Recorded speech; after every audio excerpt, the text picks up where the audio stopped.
talk in general terms about the European environment, the legal environment, the regulatory environment, what it means for businesses here, how might we be able to change that to promote the growth of more large companies within Europe and the social impact of that.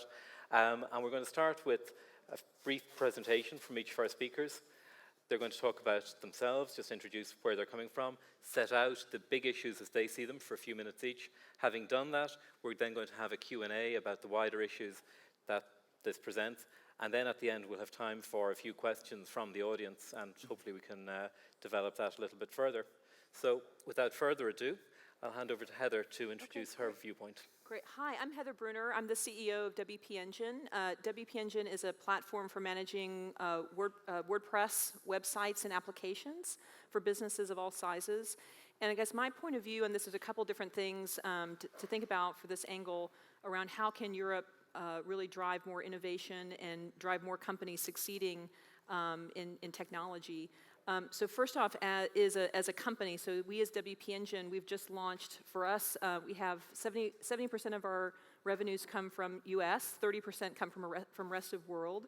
Our second fastest growing market outside of the US is Europe. And so for us, managing websites and managing the businesses and the digital businesses of our customers is really important for us to be very savvy and very in the forefront around what's happening around privacy, security, the data that we're managing on behalf of our customers. Also, as a company, we've launched very quickly and I think in a pretty agile fashion as a US company coming into Tech City, UK, leveraging the work that's been done by the combination of public and private to build out kind of an incubation, a tech incubation center in the Shoreditch area of London. And so for us, we've been able to come in and very quickly have an office at a co-working facility, build out a team, have access to the tech community to both grow our business and to build partnerships. So that's been another big area of focus for us. And also for us as a company, one of the big barriers for entrepreneurs has been how do you launch your business and how do you do that in a very capital efficient way? And for us, we see the power of the cloud, the power of open source technologies as a way that literally companies are building and launching their businesses on top of our platform every day. And so again, a lot of the barriers to growth, the barriers that are needed to build your business are starting to be taken away by the power of the cloud, the power of open source. So some of the things that we're thinking about as a business. Julian, what would you like to say? Well, I think that I'm from Tech UK, which is the trade association for digital tech companies in the UK. So we're chips to clicks, so we have Intel and ARM, and we have Google, Facebook, and pretty much everything in between. And we cover the application of digital technology to every part of UK economy and society. And essentially, we also look at Europe as a big factor in the UK tech success. And a lot of statistics just came out. There's something that came out even this morning when I was coming over on the plane about London being the top power city in the world, ahead of New York and ahead of the other European cities. And part of that is getting the right mix of how to get innovation and competition going. And that's something that we really push very hard on, particularly in the context of the European Union and what continental European countries sometimes seem to have as their vision. It is about three areas, as Heather said, about it's about security, and it's about privacy, but it's also about managing data and who owns the data and what your rights are in data. You've got to get that right on a spectrum. But we're very engaged in saying, okay, what's good in Europe, what's wrong in Europe, and when you look at the stats, the EU is a 500 million person market. Mm-hmm. It's bigger than the North American market, and yet, as you say, you have 75% revenues in North America, 70. And 30% in the rest of the world, and that's a pattern that happens a lot. So what we want to see is more of stuff growing inside that 500 million market. But it won't unless Europe actually shapes up and embraces the idea of innovation and the idea of openness. So we published just recently 8 principles for this. So it's about, first of all, embrace change. Europe spends too much time looking back, protecting what's there, worrying about that. The second thing is embrace global. There's a lot of talk, particularly in places like Germany, about digital sovereignty. We don't want digital sovereignty, we want digital leadership. So we want to be able to take European businesses and go to the world the same way that North American businesses do, and other businesses do.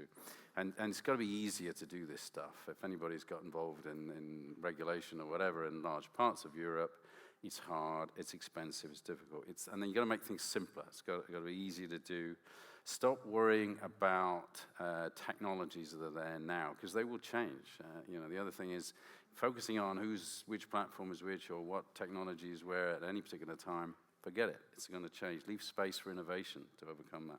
Use the right tools for the job. So it's about competition and manage platforms with competition. Again, a little plug for the UK Competition and Markets Authority. They get this. They're going around Europe talking about platform. The fact that platform's got a huge market share isn't necessarily a bad thing, because it does enable other companies and it's convenient, easy for business. But you've got to manage the competition aspects. Watch out for unintended consequences. The right to be forgotten. It's supposed to be something that manages Google. That actually has huge implications around the space. And for goodness sake, get a move on. We've been talking about GDPR, the data protection regulation in Europe for 4, maybe 5 years, I think, TJ. I mean, come on, let's get this stuff done, at web speed now. So that's the scene setter I would like to put. David, I know you've got some very strong views on this as well. So I was in the States for 12 years and moved back to Europe. I work in consumer internet companies and now work for a fintech investment firm. And fintech was seen as one of those very strategic things for Europe. When we looked at the data, the numbers are terrifying.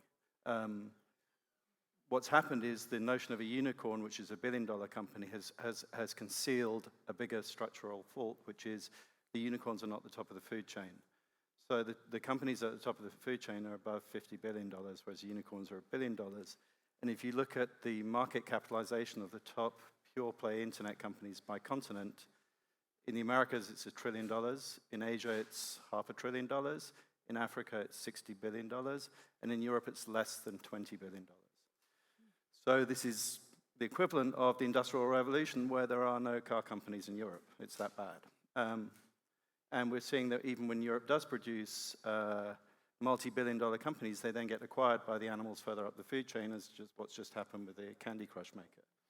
So that's the bad news. That looks terrifying until you then look at the wider picture. And the wider picture is that if this really is a bit like the Industrial Revolution, we're going through a period into the information age, then we're not just looking at internet companies, we're looking at things which are digital era companies. So that might be, the second phase of the internet has been Airbnb and Uber. Are these tech companies or no, taxi companies?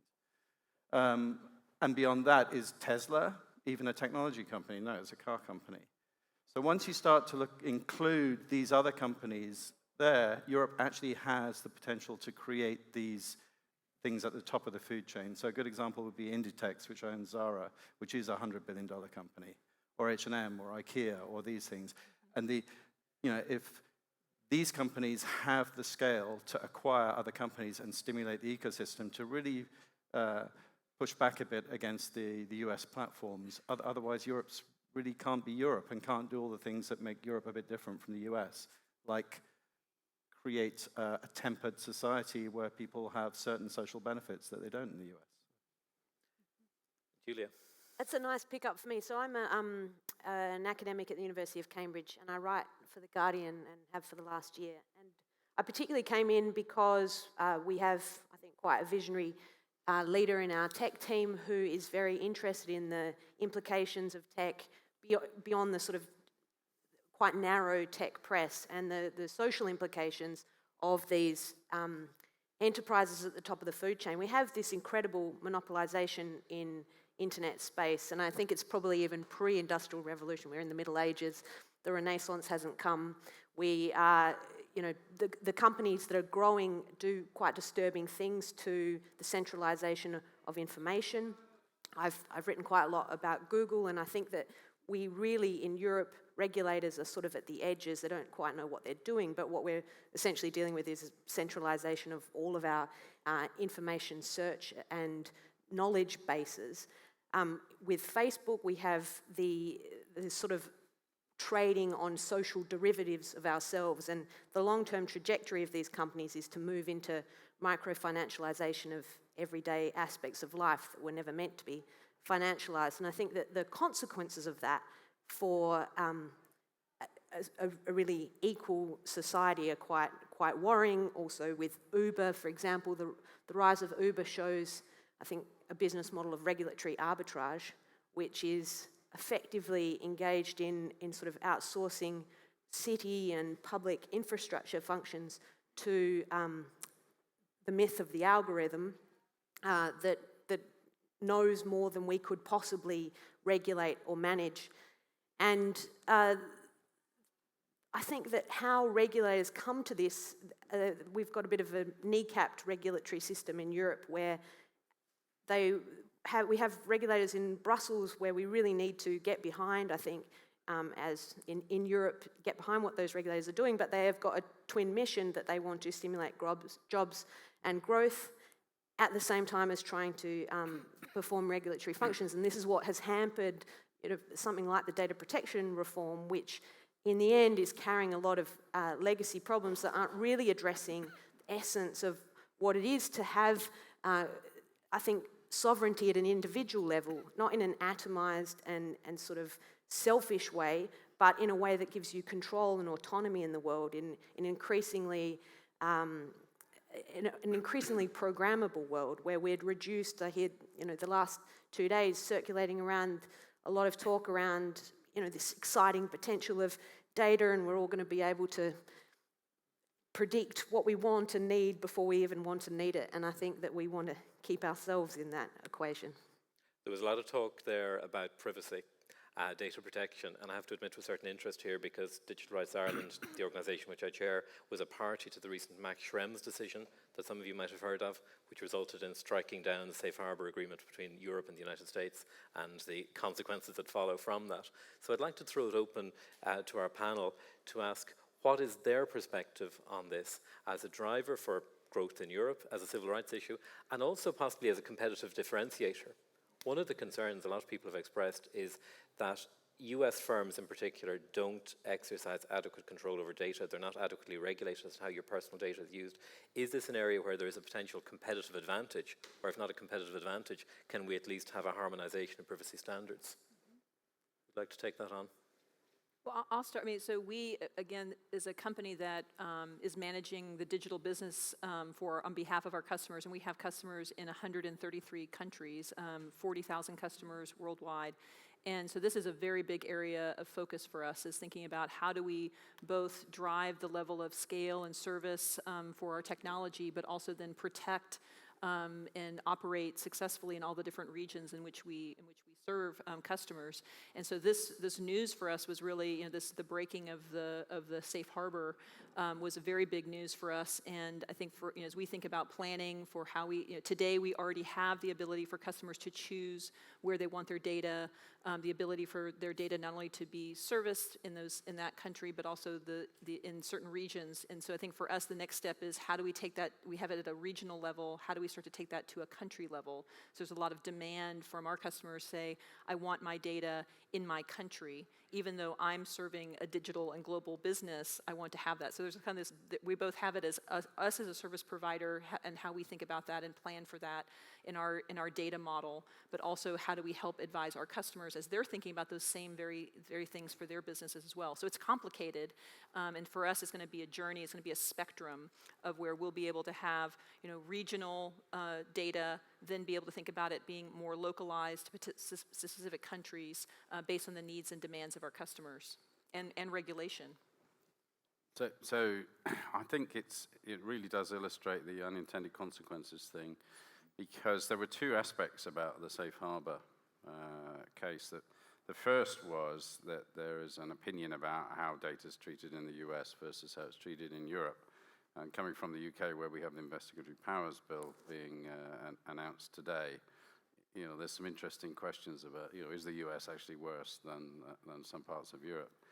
But the second thing about it was that there was an agreement which was across Europe. And what happened was that the court said, no, there isn't an agreement which is across Europe. Actually, you, the Irish Data Protection Authority, you override any European agreement. So what's the implication of that? It's not actually going to affect the big American companies. What it's going to do is make it, if it goes to its logic, it's going to mean that any European startup or any incoming startup has now got a choice of, are they going to actually deal with 28 data protection authorities in order to bring something to bear? And if you think about this from the point you were making, David, about the other industries, because, is a retailer a retailer? Now it's also an information source. It does as much with information about its products and about its customers as many of the internet companies do. So for me, this is a really interesting point. Is Europe actually going to start to behave like a single market, or is it going to behave like a provincial collection, which might even subdivide? I mean, some parts of Germany are actually saying, there isn't even a German data protection authority. There are different protection authorities inside the Federal Republic. So, I think Europe needs to think this one through. I mean, to my mind, it's a form of protectionism, which is irrelevant. Almost what the details are of this is there's now an incentive for there to be a European-level sense of protectionism against the US, for example, because US platforms are dominant. The Chinese deliberately created their own versions of internet companies and blocked the US. Europe didn't do that, but Europe now, belatedly, these things are creeping in, where maybe there'll be more and more of these, what look like protectionist measures. Whether that's good or bad, I don't know.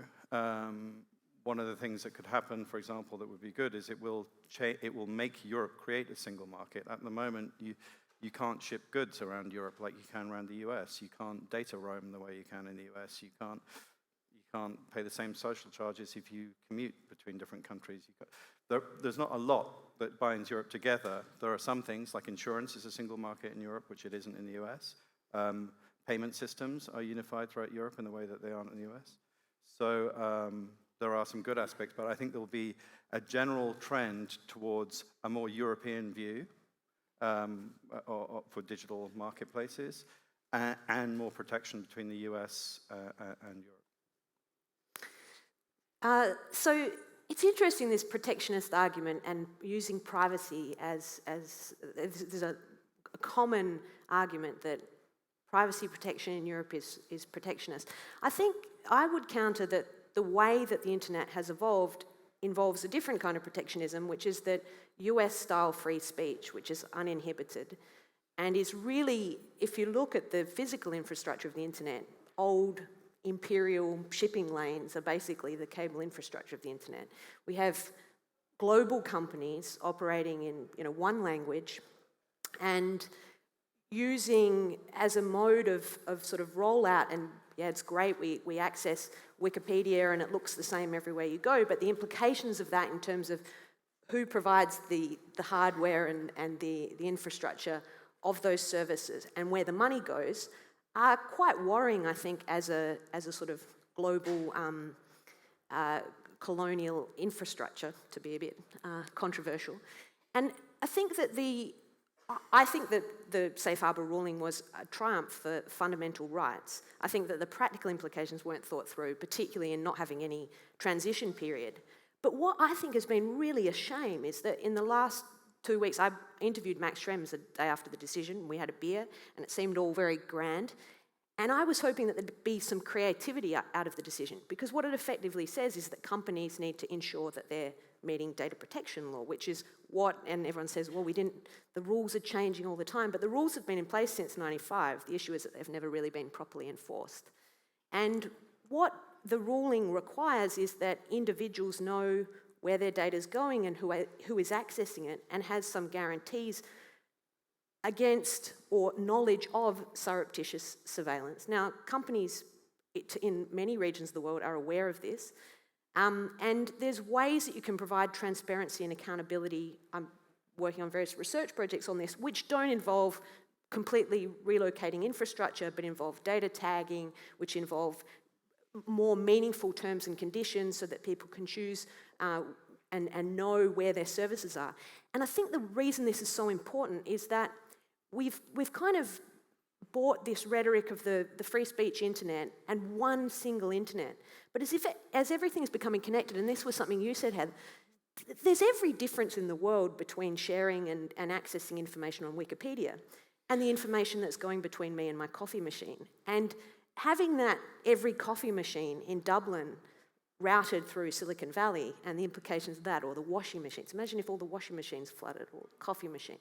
And that sort of way, eventually, again, on that micro-financialization, if you think of, oh, well, you get a free coffee machine, but it only works if you provide certain data, and if you are grumpy on a certain day, it means you're going to purchase certain things, and you get push notifications. And I think these are the kinds of business realities of what almost a free-flow, privacyless tech infrastructure that we have developed, we've got used to, hasn't really had any pushback. And when the courts have to step in on fundamental rights grounds, I think it shows that we really aren't in a phase of technology that is really about what works for citizens.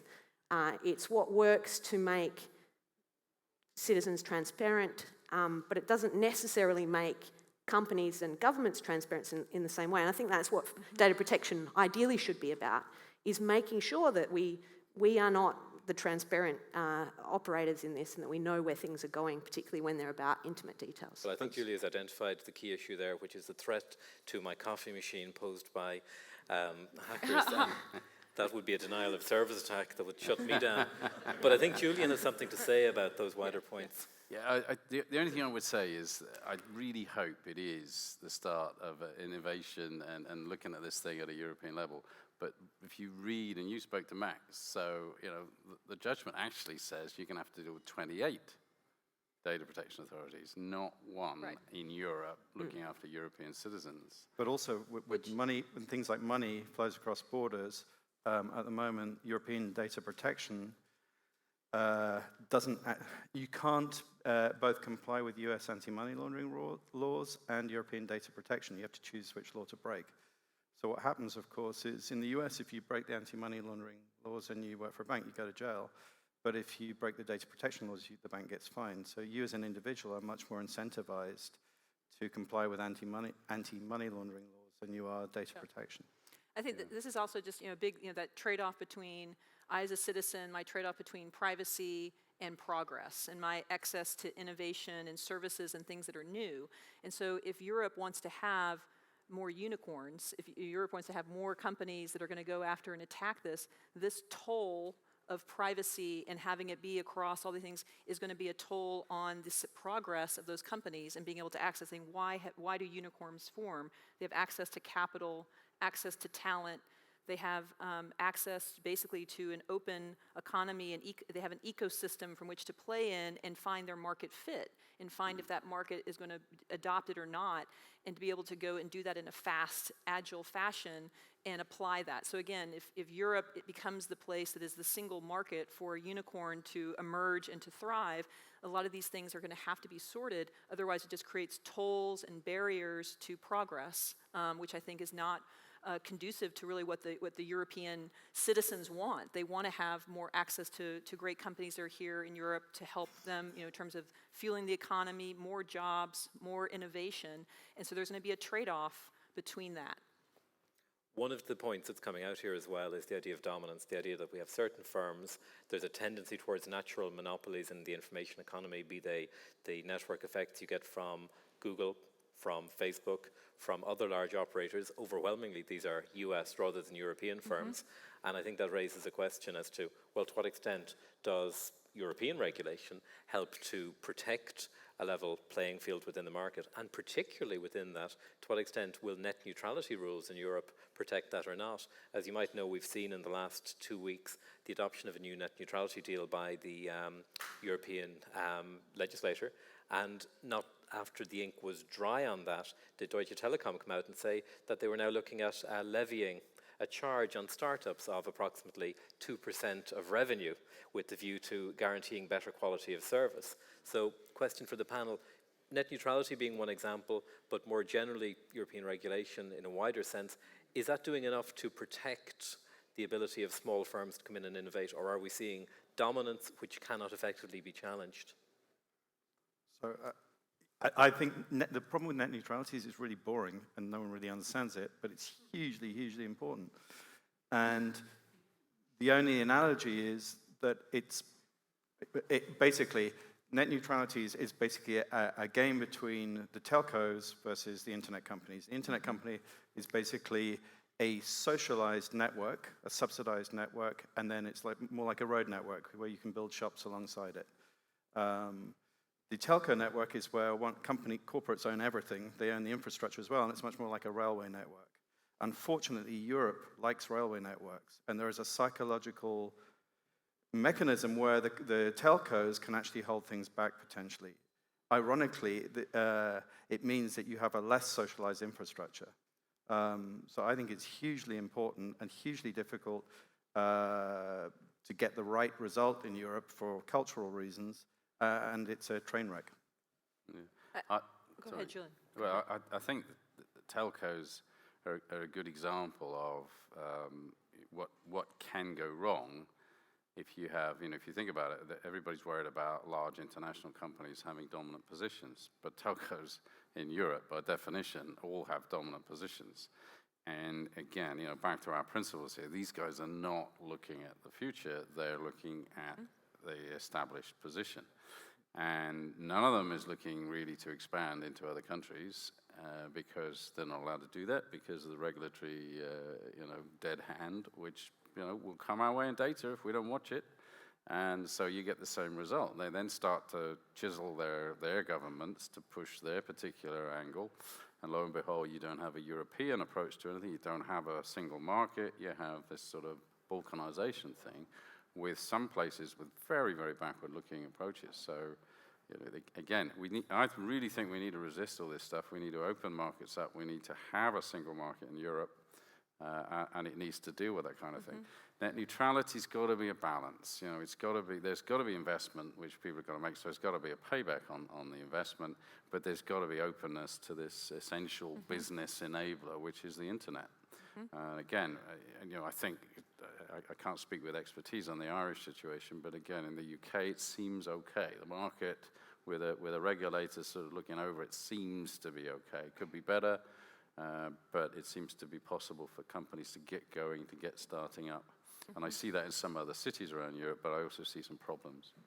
Heather, sorry. Yeah, I was going to say, it's not so much about net neutrality, but just in terms of the whole concept between open systems versus closed systems. So again, that you're talking about, there's the telcos are protecting kind of a closed system. And I think that eventually, over time, open systems will win, and I think that we're seeing that in terms of with just in general, the access to the cloud, access to open source technologies are really what's underpinning a lot of the companies that you hear about that are the unicorns have probably used somewhere between 7 to 10, maybe even a dozen different open source solutions to power their businesses and to push things forward. So again, that view around with net neutrality, how do you promote more openness and more possibility versus more things that are closed? And I think, again, that goes back to a mentality around those, as you said, that balance around looking forward and being open to that.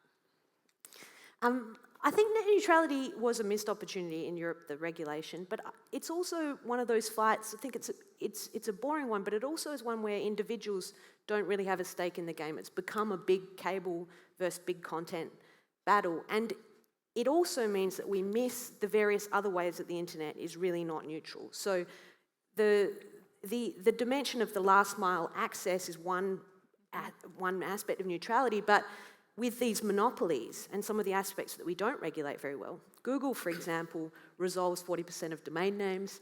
It has content delivery networks that make sure that you have access to Google faster than any other service in your local country. So there's all these other ways that the internet is really not neutral. And for the individual, craftsperson at the end of the internet using the internet the way that they want, which is what net neutrality is, and that you'd have dumb pipes, smart ends, and everyone can do what they want. I think that's been dead and buried a long time ago. And it's similar to the competition aspect of having real, non-discriminatory, open markets. And I don't think regulators have any sort of levers on those broader aspects. And we look like the competition cases that are in Brussels, they're really at the edges of the problem. They're about how you lay out things on a web page, rather than who has data hoards. Are they being open to municipal innovation that would really bring local, culturally relevant solutions, or are they just, getting siphoned, and then every startup that comes along, as you say, they're just getting consumed by someone higher up in the food chain? And following on from that, in my own case, my background is as a civil rights lawyer. And one of the most interesting things to me is when you look at the monopolies that are developing, or the dominant positions that are developing, you see, for example, Facebook censoring links that it doesn't like, adopting a real name policy that can have very significant adverse effects on trans people and other vulnerable groups. You have Microsoft, for example, scanning all emails that it sends for certain types of contraband. You have arbitrary censorship at the level of certain ISPs operating on a voluntary basis with no statutory support for that. Is there a civil rights issue here as well, where we're looking at these dominant positions grow up, and we're now living in company towns where the company sets the rules, and they may or may not be the rules set on by democratic society? Well, it's like what's the difference?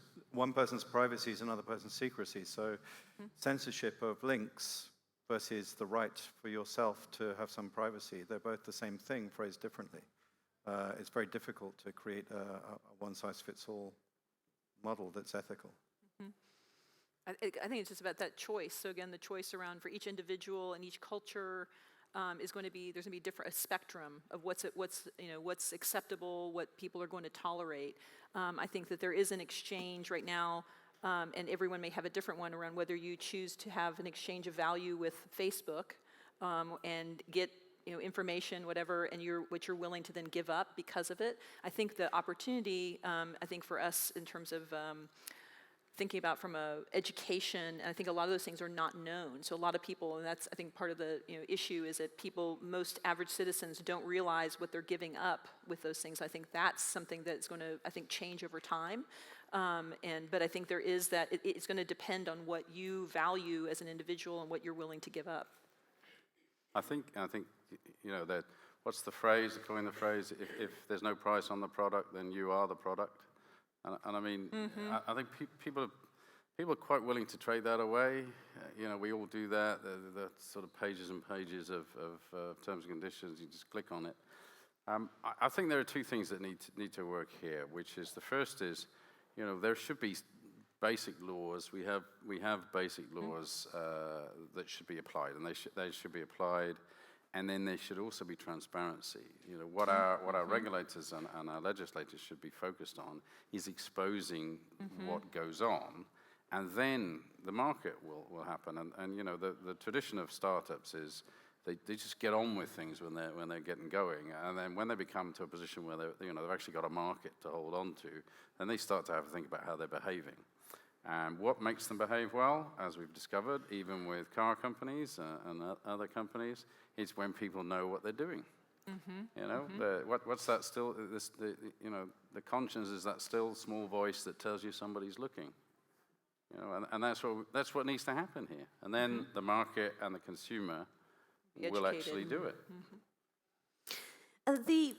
It's interesting here when you talk to people from tech companies and they say, oh, it's so challenging, we're in all these different countries and they all have different rules, so therefore we have our standard Facebook policy.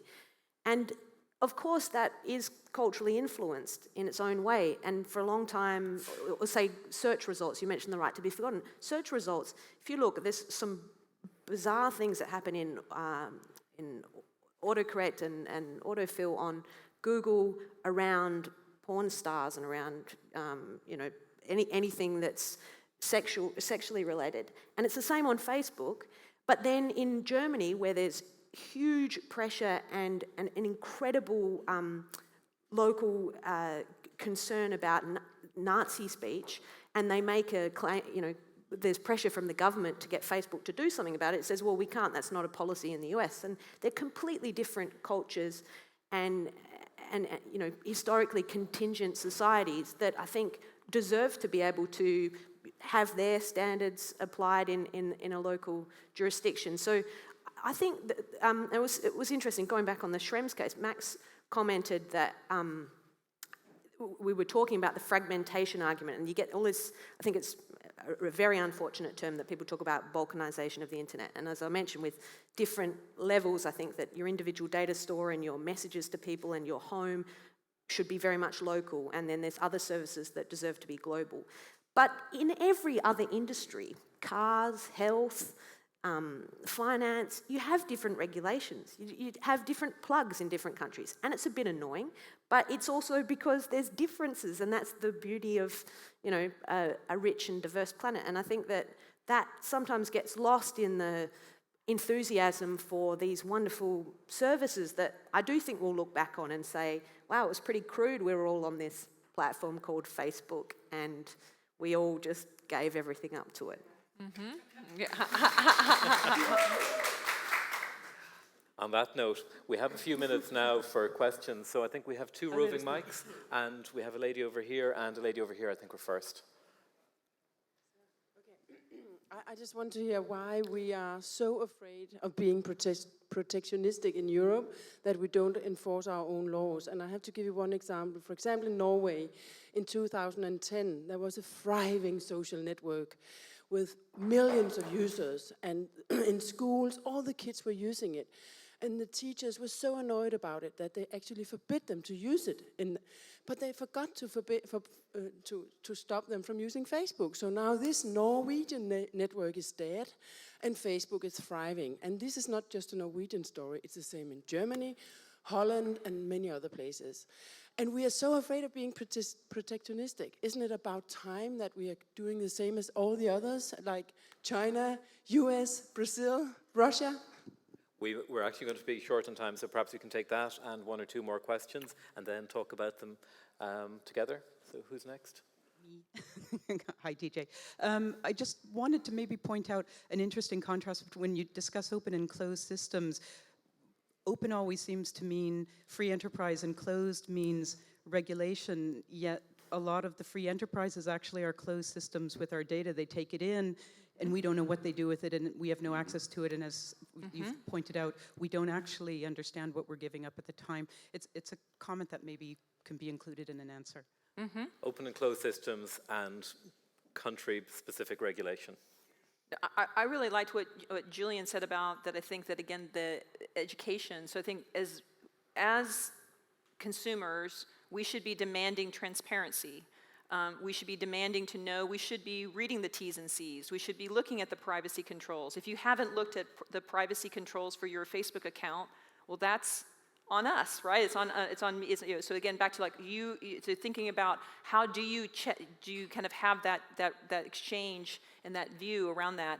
And I do think if we as citizens are demanding to know where does our data live, what are they doing with it, then the companies are going to have to, in order for them to drive the adoption and growth of their systems, are going to have to answer that call. So I think that's really where, again, it's incumbent upon us to hold that in check and to have those checks and balances, but also for us to be educated. If you're using something, you should know what the consequences are and how it's being used. I think you want to be like China, you want to be like Russia. I mean, I just don't think protectionism is the answer. It works in societies like that, but I don't think it works here. I don't know the Norwegian network example, but honestly, a lot of the point about platforms is there is a convenience for the consumer in there being a big platform. You know, the fact that everybody's on it. This has been the case in the tech industry for decades. Mm-hmm. You know, it's the same with telco networks. It's the same with everything. You know, if you can't get to them, so what do you need to do here? You need to accept that that's going to happen. You need to ensure that the sort of laws that you want in your society are applied, and that's laws about behavior, that's laws about privacy, particularly about transparency. When you don't know what people are doing, then you're really storing up a problem. So you should force that. You should force competition law, and you've got to get subtle about it. You've got to understand, you know, it's not just about where things are on a page. It is about, you know, who gets to manage the access and all the rest of it. But these are things that can be done without taking away the idea that you can have a European-wide solution. The problem with a Norwegian Facebook and a Swedish Facebook and a Danish Facebook and an Icelandic Facebook, and they just won't survive against what people want in the internet, which is they want access to the world. So we've got to make it easy for a Norwegian one to become big. And that's the Inditex example. That's the Lego example. I mean, how did Lego become so big? It wasn't by being protected. It was by being really good. Mm-hmm. We have a question here as well. Can I make one little Chris. comment? On transparency, I think this is absolutely the heart of it. I think this is what regulators need to be doing and asking for things. And just a little story is I sat on this stage a year ago, and we talked about the right to be forgotten. We've had a year and a half of very strong opinions about the right to be forgotten. And we had somebody from Google, and there have now been over 350,000 Europeans have made requests to Google. We know about what 30 of those cases are. They're the ones that Google has released. And I asked on this stage to the Google person, people are saying this is a terrible threat to free speech, but how do we know? I mean, surely the first question is, what does the data tell us? You're the data gurus. We got a leak of information at The Guardian earlier this year, which showed that counter to the 70% that they was claiming of these requests that came from public figures and criminals and so on, 95% of those requests are about individuals and their own personal privacy, and they're not public figures. They're ordinary people with old information. So then I organised 80 academics to write a letter to Google 6 months ago asking for some more granular information. And that we tried to push on the data protection authorities as well to sort of step up to their task and say, rather than everyone having an abstract debate of opinion, let's just look at what it is. I'm prepared to revise my opinion if indeed it is the case that real information that's important to everyone is being delisted from Google search results. But my inclination and suspicion from everything I know anecdotally is that it's people's medical results, it's old, out-of-date information.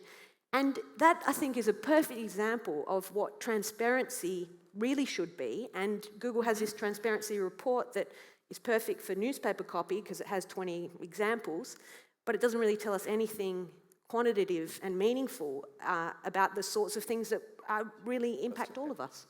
The stage manager will kill me if I go on for too long here, but we did say we'd give one more question, so over to you. Just wanted to know from an advertising perspective what you see as the future of emerging of first and third party data for personalized messaging. Will there be a tipping point where people think it's invasive, it's an invasion of their privacy, and will it be user-led? Will that kind of the stopping of that be user-led through ad blocking, or will it be legislation-led? Or what do you think? Could I just sum up, based on not answering your question, sorry, but based on what some other people have said? I've just come back from the US, and one of the bizarre things is in San Francisco, there's $2.5 trillion worth of companies there now, and I used to live there, and it looks poorer than it did before. There's a lot of social unrest, and it's not very pleasant. And if this is a petri dish for what the future of the world looks like, it's not very pleasant, actually. And one of the things that really defines Europe for me is it's the biggest single area on a map. You could draw a line around it and say, well, you're probably not going to die of starvation here, and you're going to get free healthcare, and you're going to get certain social benefits. And I think, much as I've spent my entire life working for free market enterprises, I actually think it's gone so far now that Europe maybe needs to get involved a little bit on the rules of how to control the platforms so that we can create the kind of society that's just a bit better tempered. Well said. We're well over time, but I hope you'll join me in thanking our excellent panel for their views. Thank you very much. Thank you.